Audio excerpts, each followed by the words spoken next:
was unprepared, I'd had no warning. The sky had been so clear that morning.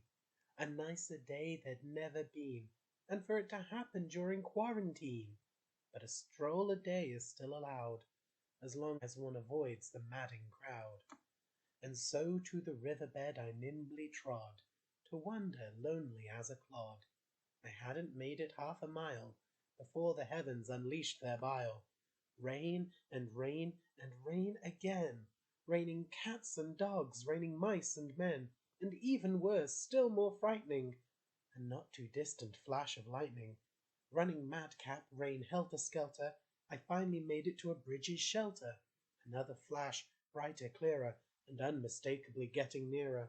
The time between flash and sound was very short, but I was safe, or so I thought.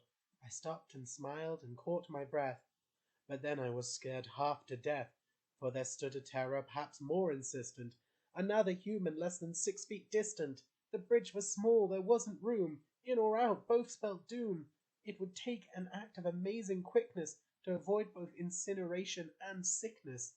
Where should the mortal coil be shed, hospital or riverbed?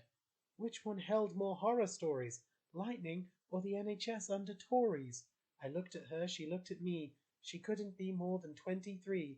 Her eyes were blue, her hair was thin, her mouth fell naturally in a lopsided grin. She wore a garish orange mac.